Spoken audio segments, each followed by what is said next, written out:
Shalom, pada kesempatan ini saya ingin bagikan satu perenungan singkat, yaitu mengenai seorang tokoh, seorang yang sebenarnya tidak dianggap, tidak masuk hitungan, tetapi karena dia hanya mengikuti perintah dari tuannya, akhirnya itu memberi dampak yang luar biasa, bukan hanya pada semasa dia hidup, tetapi itu bahkan menjadi suatu gambaran yang saya percaya ketika kita merenungkannya, ya, walaupun ini yang saya pelajari, tapi semoga ini menjadi berkat bagi setiap orang yang menonton video ini.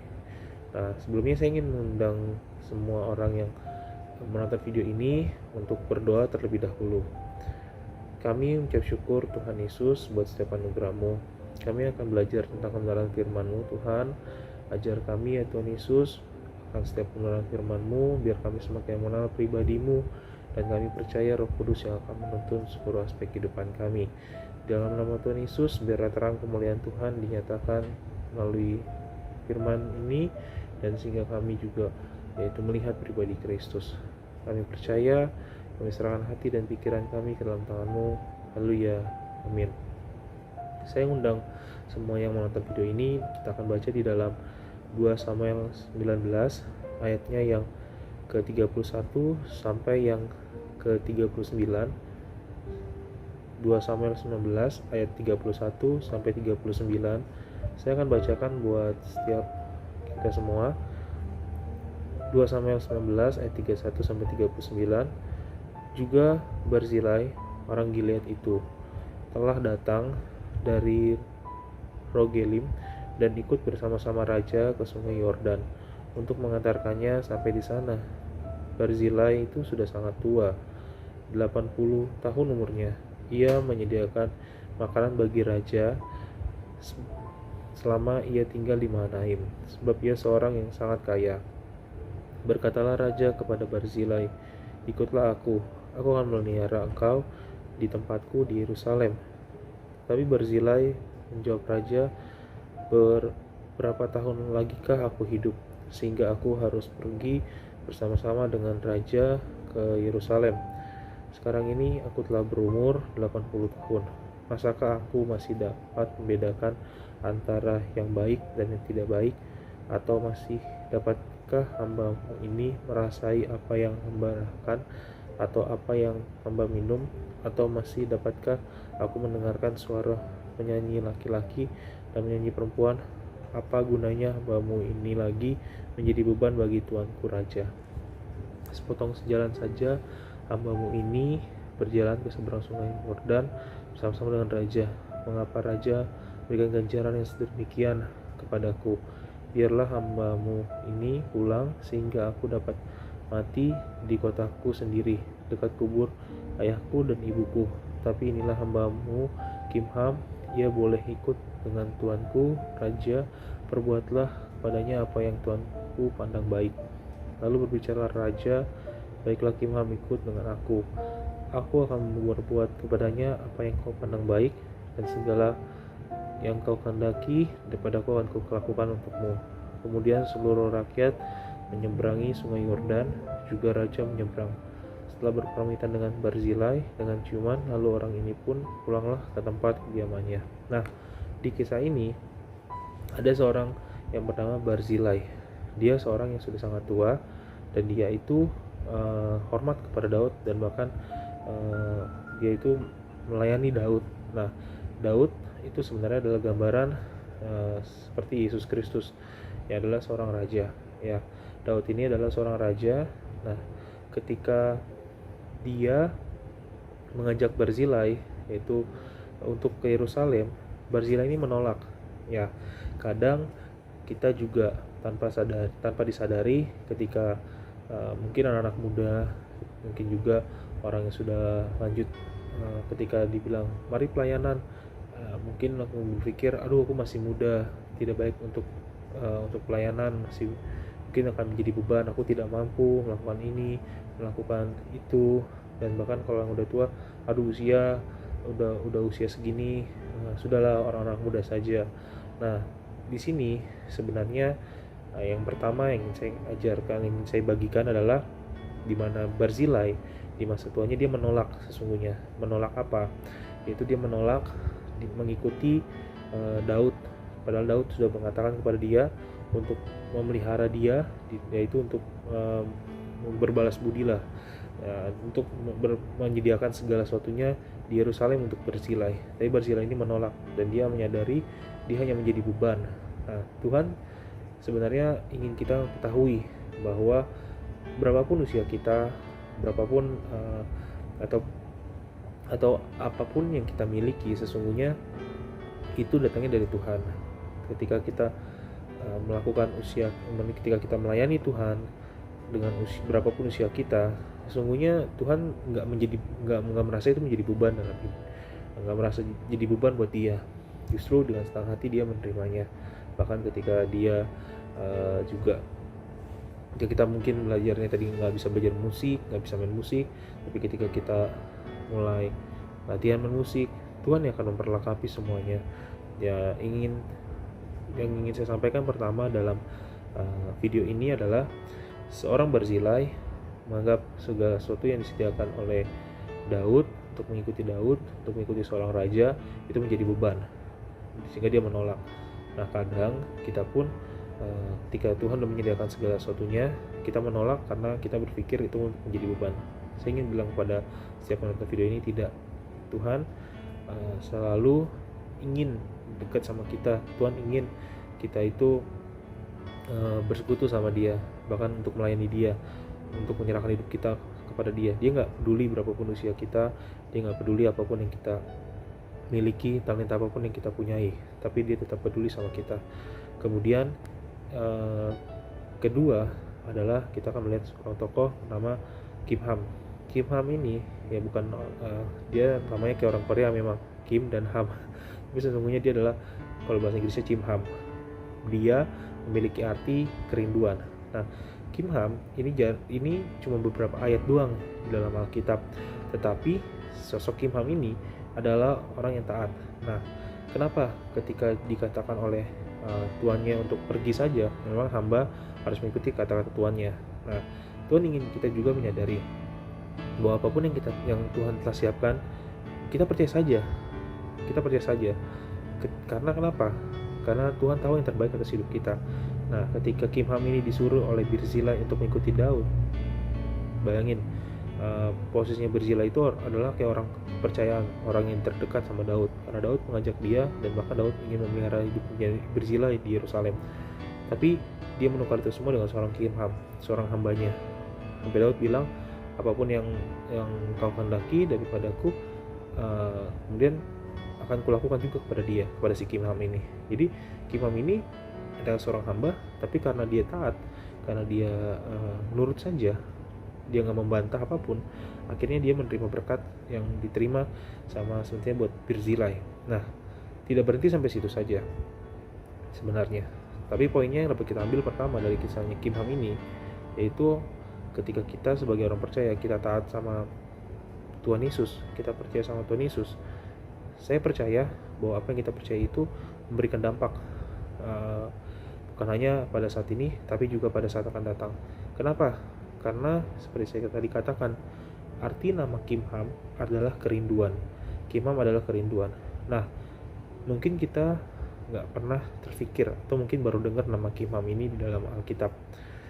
Tetapi sesungguhnya Kim Ham ini berkaitan erat sama kelahiran Yesus Kristus. Yaitu kalau kita baca di dalam Alkitab, atau mungkin kita juga sering menonton film tentang Natal, Yesus Kristus kita ketahui lahir di kandang domba dan bahkan diletakkan di palungan. Tapi jadi pertanyaannya adalah, kandang domba milik siapa yang dipakai oleh Maria dan Yusuf? Tidak mungkin serta-merta disediakan gitu saja, tidak. Pasti ada tempat, pasti ada alasan kenapa kandang domba tersebut bisa dipakai. Dan dia nggak bisa sembarangan masuk, karena walaupun dia mau akan melahirkan, tapi harus ada izin dahulu, ada permisi gitu. Kenapa Maria dan Yusuf bisa melahirkan di kandang domba?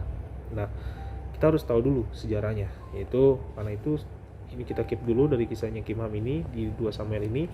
Kita lanjut di dalam Lukas 2 ayatnya yang pertama sampai yang ke-7. Saya akan bacakan buat setiap orang yang nonton video ini. Lukas 2 ayat yang pertama sampai yang ke-7. Pada waktu itu Kaisar Agustus mengeluarkan suatu perintah menyuruh mendaftarkan semua orang di seluruh dunia. Inilah pendaftaran yang pertama kali diadakan sewaktu Quirinius menjadi wali negeri di Syria. Maka pergilah semua orang mendaftarkan diri masing-masing di kotanya sendiri.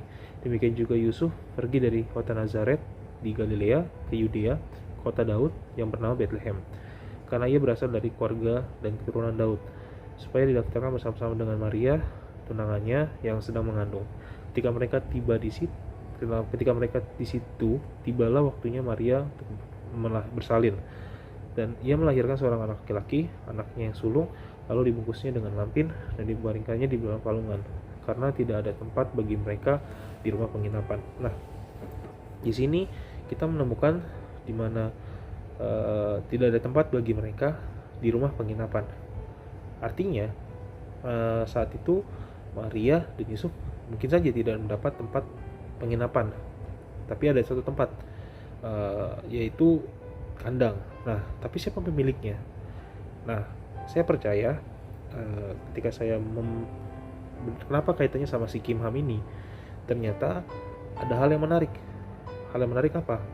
Pertama adalah kita harus sadar bahwa saat itu Maria dan Yusuf ke Bethlehem, dan banyak orang datang ke Bethlehem saat itu. Kenapa? Karena merupakan sensus pertama saat itu terjadi. Nah, ketika itu orang banyak ke Bethlehem, sehingga mungkin saja penginapan penuh karena mereka kan dari Nazaret, ya kan, terus ke Bethlehem, ya berarti kan mungkin mereka mau di penginapan lebih nyaman karena Maria itu lagi hamil, ya kan, udah waktunya mungkin saja mau bersalin. Nah, karena itu pas mereka datang ke situ ternyata nggak ada tempat. Nah, tetapi kenapa hubungannya sama si Kimham ini? Ternyata di dalam Alkitab, walaupun kisah Kimham ini cuma beberapa penggal saja, ternyata Kimham ini berkaitannya di mana? Nah, semua yang menonton video ini coba kita baca di dalam Yeremia 41 ayatnya yang ke-17. Yeremia 41 ayatnya yang ke-17. Mari kita baca mungkin yang buka Alkitab. Saya akan bacakan buat setiap semua yang nonton video ini, yaitu di Yeremia 41 ayat 17. Kemudian mereka berjalan terus dan berhenti di tempat penginapan milik Kimham dekat Bethlehem dengan maksud berjalan terus menuju Mesir. Nah, di sini kita menemukan bahwa Kimham ini punya penginapan ternyata di dekat Bethlehem. Nah, saya percaya kenapa Roh Kudus secara spesifik juga dalam Yeremia berkata bahwa Kimham ini punya tempat penginapan dekat Bethlehem. Nah, kalau kita tahu di dalam 2 Samuel tadi, Kimham itu sebenarnya mestinya ikut Daud ke Yerusalem. Tapi kenapa tiba-tiba nama Kimham ini malah masuk yaitu ke dekat Bethlehem? Ketika saya merenungkan dan saya juga mencari referensi, ternyata ya kita harus tahu bahwa Daud ini juga berasal dari Bethlehem. Daud ini adalah keturunan dari Boas yang adalah kakek moyangnya. Nah, Boas itu dari Bethlehem. Nah, kita tahu bahwa di dalam Israel itu ya sama seperti kita juga ada namanya tanah warisan. Nah, saya percaya Daud ini juga dapat tanah warisan. Nah, karena Daud di Yerusalem bukan di Bethlehem, dan saya percaya tanah warisan yang milik Daud yang ada di Bethlehem itu diberikanlah kepada si Kimham ini, karena si Kimham ini ya bukan hanya sekedar dia hambanya dari Barzilai, tapi dia menerima berkat, yaitu apa yang Barzilai sebenarnya harus terima, yang Daud ingin berikan kepada Barzilai. Nah, diwakilkanlah sama si Kimham ini. Nah, jadi si Kimham ini ya mungkin saja ketika Daud ke Yerusalem, terus tiba-tiba ya si Kimham suruh ngurus tanahnya si Daud, atau diberikanlah si Kimham ini tanah yang di Bethlehem. Nah, dan saya percaya Kenapa spesifik dikatakan di tempat tersebut dikatakan tempat penginapan? Nah, berarti si Kimham punya penginapan di dekat Bethlehem. Di dekat Bethlehem berarti mungkin saja di luar kota Bethlehem sedikit. Nah, saya percaya, ya ini penafsiran saya memang sih, tetapi ketika kita baca di dalam Lukas 2 ayatnya yang ke-7, ya secara jelas ya dikatakan bahwa si Maria dan Yusuf ini nggak ada tempat rumah penginapan buat mereka di Bethlehem, karena mereka kan pasti datang ke Bethlehem, nggak mungkin langsung di luar kota Bethlehem, karena mereka pasti udah ke Bethlehem dulu. Karena itu dikatakan bagi mereka tidak ada tempat bagi mereka di rumah penginapan. Nah, karena nggak ada lagi tempat di penginapan di Bethlehem, sehingga mereka harus keluar dari Bethlehem. Nah, karena itu saya percaya mungkin saja, ini mungkin ya, ini penafsiran buat saya sendiri, tapi saya ingin bagikan kepada setiap orang yang menonton ini. Mungkin saja si tempat Kimham inilah yang akhirnya dipakai sebagai tempat kelahiran Yesus. Kenapa? Ya seperti tadi saya katakan, bahwa si Kimham ini punya tempat penginapan, dan tempat penginapannya itu saya percaya menjadi tempat transit di mana orang yang berjalan mau ke Mesir. Nah, saya percaya ketika malaikat Tuhan menyuruh Yusuf untuk pergi ke Mesir, dia lebih dekat sama dengan Kimham, tempatnya Kimham maksudnya. Kenapa? Karena ketika disuruh ke Mesir, posisinya Maria itu baru punya anak, ya kan? Berarti sederhananya mungkin saja dari tempat Kimham ini, ya dia tinggal dekat saja ke Mesir. Maksudnya nggak terlalu jauh, nggak terlalu menguras tenaganya dia, karena Yesus pun juga masih kecil.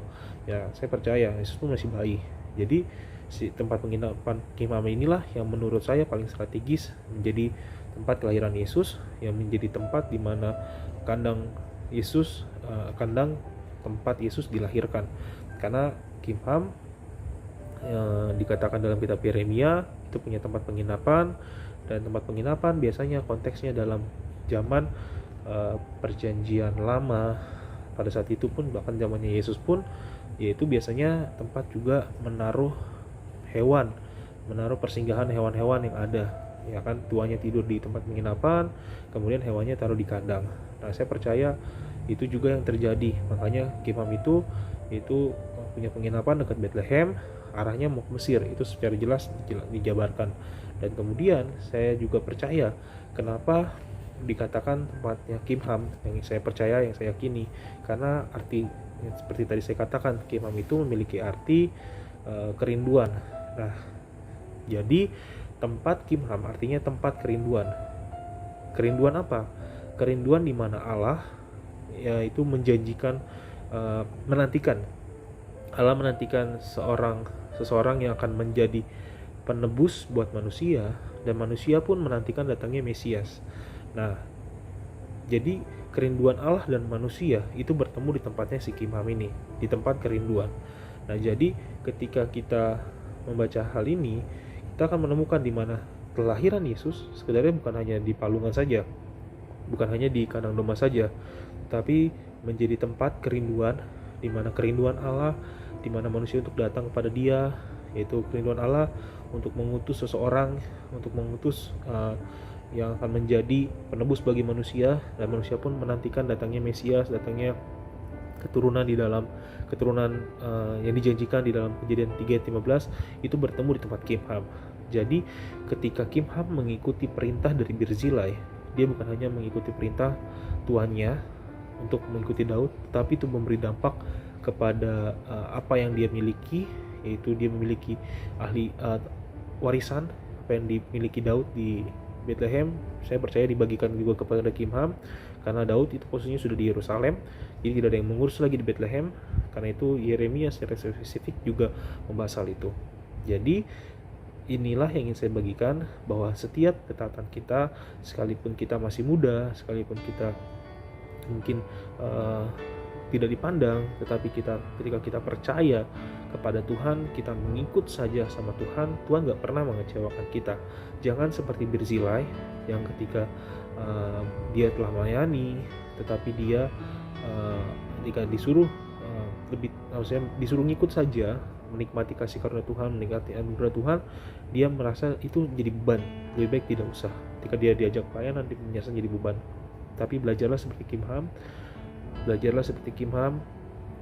hanya taat dan tidak berkata sepatah pun, dia mengikuti saja, ya kan, dan itu akhirnya berdampak sampai kepada kelahiran Yesus. Saya percaya, kalau saya pribadi saya percaya bahwa tempat Kimham lah yang menjadi tempat Yesus dilahirkan. Nah, itu adalah tempat di mana kerinduan Allah dan kerinduan manusia bertemu menjadi satu, yaitu di tempat Kimham yang menjadi tempat kelahiran Yesus Kristus. Itu buat saya pribadi. Sekiranya setiap orang yang mendengarkan video ini juga dapat menelaah, bisa mencari lagi referensi yang ada agar kita semakin diberkati, karena saya percaya ketika kita mendengarkan firman Tuhan tidak akan pernah kembali dengan sia-sia, dan itu menjadi kekuatan kepada kita, karena iman timbul dari pendengaran akan firman Kristus.